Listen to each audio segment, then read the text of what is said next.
Board of Supervisors meeting. First item on the agenda is call meeting to order. Second item is to appoint a chairperson for the year of 2018. Mr. Chairman, I'd like to appoint Mark Campbell as the chairman for 2018. I'll second. Motion and a second. Questions or comments on item number 2? Seeing none, all in favor? Aye.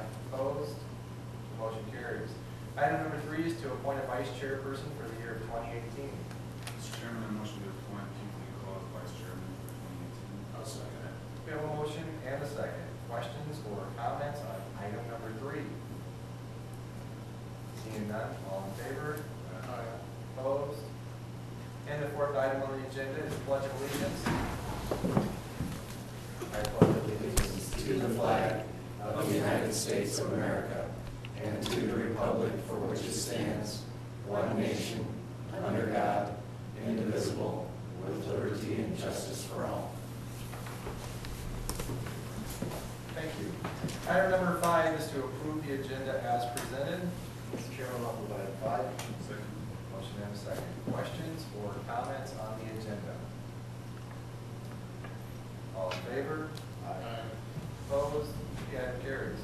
Item number 6, approve December 26, 2017 and December 28, 2017 meeting minutes. So moved. Second. Motion and a second. Questions or comments on the meeting minutes? All in favor? Opposed? Item number 7 is to authorize the auditor to issue warrants for year 2018 when the board is not in session for the following named purposes: freight, express postage, utilities, salaries, and payroll, where such compensation has been previously fixed by the board upon certificate of the officer or foreman under whom such compensation shall have been earned. Mr. Chairman, I make a motion to add on item number 7. I'll second. Motion and a second. Questions or comments? Seeing none, all in favor? Aye. Opposed? The motion carries. Item number 8, we have no drainage claims today. Item number 9, approve request for proposals of 3 furnaces located at the Department of Human Service Building, 330 First Avenue North, Fort Dodge, Iowa, to be submitted by 10 o'clock a.m., January 23rd, 2018. Mr. Chairman, I'll move item 9. Second. Motion and a second. Bob, would you like to comment? We have 3 heating units and 3 air conditioning units at DH building, at DHS building that need to be replaced. And I tried to get the bids in on time, but being new at this, I failed miserably, so we're gonna start over and put the bids out and get it done properly. Questions or comments on item number 9? All in favor? Opposed, same sign. The motion carries.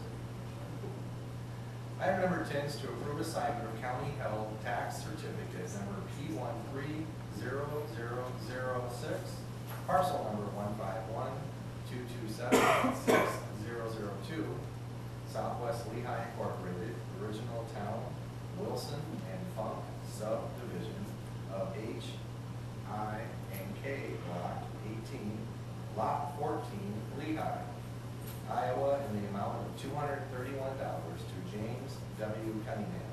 Mr. Chairman, I motion to move item 10. I'll second that. Motion and a second. Questions or comments on item number 10?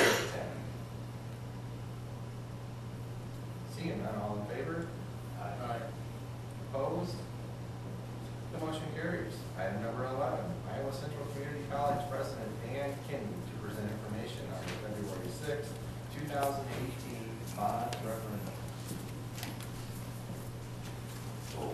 Hand these out real quick to the rest of the observers. Thank you guys for letting me come in today to kind of give you an update. February 6th, we were asking the local voters to go out to vote on a $25.5 million bond issue for the college. What I've got in there, I've kind of given you guys a handout, so if the press would like one after, I can got some additional copies so you can just take it with you. The first two kind of pages really kind of cover where our funding come through. If you look at that first one, if you look at our state general aid, unfortunately, two major resources that we have as income to the college. Number one being student tuition and fees. And you know, unfortunately, we're getting to the price now, and really in all of Iowa, we're starting to price ourselves out of the market. We're some of the higher education. You look at the cost of Minnesota, Nebraska, Kansas, some of those, their community colleges are a lot cheaper for in-state tuition. And also, honestly, some of our students can start going that way and end up getting an education a little bit cheaper. So that's our number one. Our number two really becomes our state general aid. And unfortunately, we get that, just as you guys understand how the legislative process works. We'll kind of hear a target in January and see what happens sometime April, May, June, as late as the end of June of where we're at. And you can kind of see through the years. Recently, we've seen a lot of cuts and decreases in that, which has really got to our infrastructure dollars. One of the things that we do not receive as a community college system in the state of Iowa, comparable to the region universities, is infrastructure money. Our infrastructure comes either through our state general aid or raising student tuition.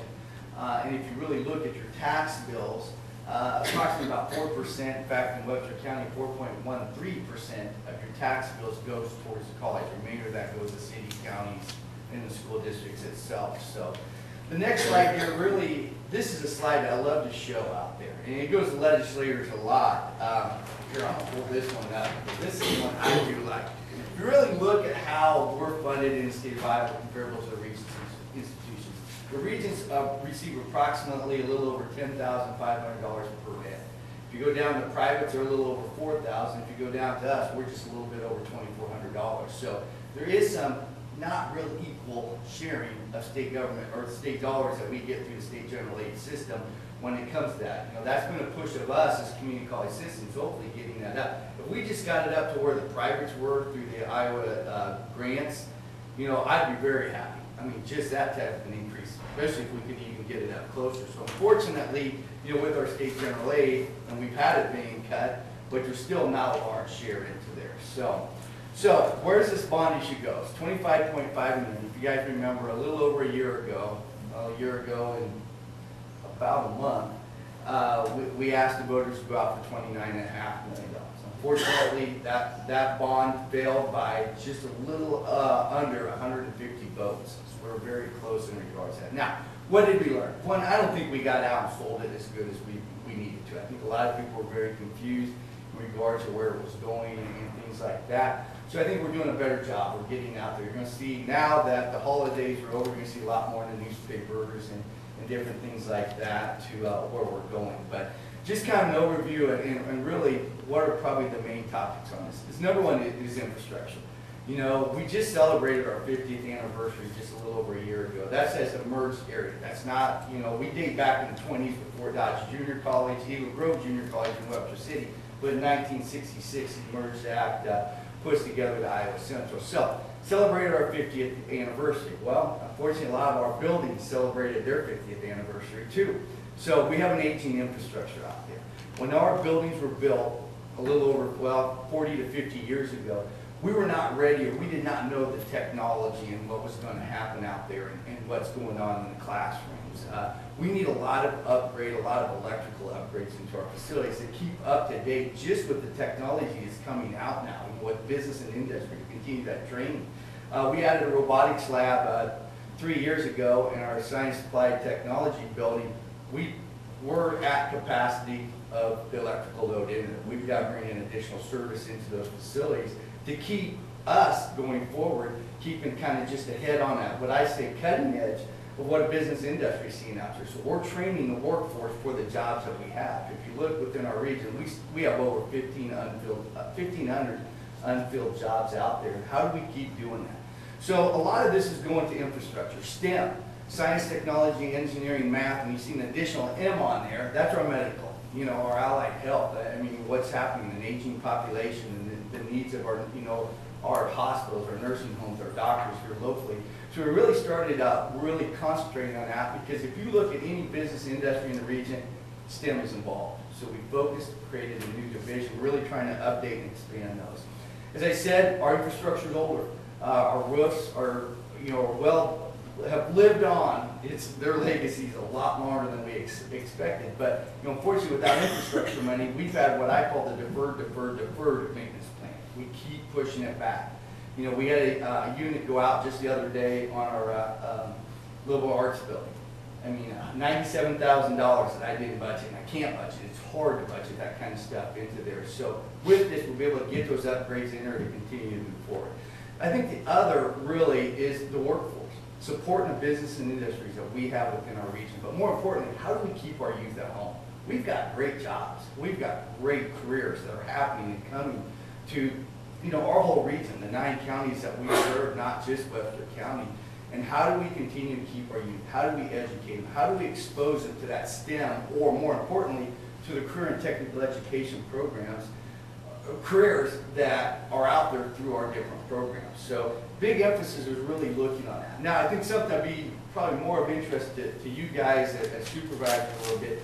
One of the things that has really taken off is our independent fuels lab, our testing lab. It has taken off. We are right now, we test fuels for companies in over 40 different states and over 6 different countries. Are done at a lab in Fort Dodge, Iowa on a community college campus. 13 labs are BQ 9000 certified. None of them are sitting with a university or a community college system in the United States. Most of them are on the east and west coast. There's one in Illinois and one in Texas. But we're one of 13 in the United States. We've outgrown the space. We could continue and add more testing. We could add contracts and different things like that. But we outgrew the space that we have for that. So part of our hopes is to, with passing this bond, is to build a new fuels testing lab. But we want to take it is up to the global ag park. The global, I never can't say it, but up to the ag park. What better way to continue to attract businesses to our region than putting that up there, having an independent testing lab right there within that park itself. So our hopes are, with passing this bond, we will build a new, larger lab with growth so we can continue to add that on there. But we're going to take our current one and turn that into additional science labs. We've got to continue to upgrade our science labs as it goes through. So, so really workforce is, but more importantly is trying to grow and keep our youth locally here. How do we keep them home? How do we train them? How do we get them to those different jobs? And a lot of it's going to be through this bond issue itself. Safety improvements is another very important aspect of this. I mean, if something keeps me up as a college president every day, it's what's going to happen, what's happening out there. I mean, you would have thought the most safest place in the world was a church. Unfortunately, a little over a month ago, there was an active shooter in a church. So we try to stay ahead of it. We got a very safe campus, very safe community. But how do you stay ahead of that game? How do you do that? We got to increase our lighting, our camera systems, our door locking systems. Right now, if we had an active shooter, it would happen on a campus. It's going to take us minutes to lock down our campus. I want it seconds. Minutes is too long. We need it seconds. The ability to push literally one button and lock down that campus. We want our students, our faculty, our staff, and all our visitors to come on our campus to feel as safe as they can. Some of this will also not only be in Fort Dodge. We're doing the same type of increases or the same type of upgrades and classroom upgrades in Webster City, Storm Lake, and even a little bit up at our Career Academy. But we invested quite a bit of money in our Career Academy just a few years ago, which has been a great way to expose our youth to what's happening in our region, to the good jobs that we have here. The other big one is how do we have students be successful? From start to finish. From the day one that they walk in, on average, we're 8% higher on success rate than most institutions of our size within Iowa and the United States. But that puts us in the mid-50s. How do we get to 100%? That's my goal. Kid walks in and 100% of them graduate. Pretty lofty goal, but we got to continue to do that in providing them the services, getting the services into one facility to get that going. But also with moving out of our current student services building, it'll allow us to build a new building for that. But then in our current one is go in and change our classrooms. Unfortunately today, youth are not quite, learning's different. I mean, 5 years ago, I wouldn't have said this to 10 to 15 years ago. But you can walk in our cafeteria any day and you'll see 8 students sitting around a table. What are they doing? And they're probably talking to their buddy right over there saying, what you doing tonight? Let's go to a movie or something like that. We've got to make a collaborative workspace or collaborative learning space for our students. How do they work one-on-one together not talking through phones and things like that. Because that's what we're hearing from our business industry. We want the machinists, who over there, the individuals who are running the machines, comparable to the people that are putting electricity in or planning or programming the robotics, to be able to communicate what's happening, why is that machine not working, rather than texting it or putting it in a report and giving it to them. So it'll allow us to expand our classrooms and make them more collaborative. So the bond projects itself are all on there. You can see every one of them. I'm not, for sake of time today, I'm not going to go through every one of them. But again, a lot of it's infrastructure, just some roofs, heating and air. Electrical is a major upgrade that we have on there. So what does this cost a taxpayer? On an assessed value home of $100,000, it's $1 a month or $12 a year. What can you go to get? You can't go to Casey's today and buy something for $1. So that's the investment. And on this chart into there, you can see all the different ones. We have commercial property and we also have ag land. And based on assessed value of a farm of $2,000, this is the assessed value of acreage, not the actual value. Assessed value at $2,000, a 500-acre farm would cost a farmer an additional $8.34 a month or $100.12 a year. Again, these are small investments into our youth, into our community that will really expand Iowa Central and continue to take us forward for the next 50 years. So we're asking people to get out and cast their vote on February 6th, or I believe beginning next week. After the meeting next week, y'all can just walk over the door, go in there, and place and get your ballot there. I think they're in next week. Am I correct on that one? They're available January 8th. January 8th. Okay, so I guess it's not. So it'll be. A week from now would be, isn't it? So yes. Yes, so it would be. So you can get into there. Also, I've given you just some additional information in there. Questions y'all have of me? I know that's kind of quick, but Appreciate you guys. well, I appreciate you guys inviting me. I'd just like to say that, I've been to a lot of meetings with Iowa Central, we're trying to attract somebody here. They're not a building out there, they're our partner in trying to get these companies to come to locate their businesses here, and they're a huge partner in the success of bringing them here. Not only to locate them here, to keep them here too. Yes. Because unfortunately, equipment changes in these industries and things like that. How do we stay ahead of the game? How do we keep them employed, or keep them as they get a new piece of equipment in, before they let us know, we end up getting it, and then on top of it, we start doing the training for them. So it is. It's a good partnership, and I think you go a lot of. I've been to I've worked at 2 additional community colleges, and then the ones that I work with. I think what's interesting about our region is the partnerships we have, working together. Right? I mean, going to DC, doing things together, attracting businesses together, working with our local school districts together. You don't see that a lot. You see a lot more of the fighting and things like that go on. But I think we're a good partner, and and I think that's why we have been successful in our region. It says a lot. Every year that I've been in DC to lobby for the county, Iowa Central's been a great partner with that. And we were just recently in Minnesota speaking with Cargill, and they commented about how fast and how quick they were able to get their plant up and going with CJ because of the training provided by you. It was CJ's most successful startup of any plant they've ever had. So we appreciate it and strong. We enjoy it. So Thank you. thank you guys. The next item on the agenda is to approve and authorize the chairman to sign a letter of support by a Central Community College bond referendum. Mr. Chairman, I'll be glad to show. Motion and a second. Any questions or comments? Sure.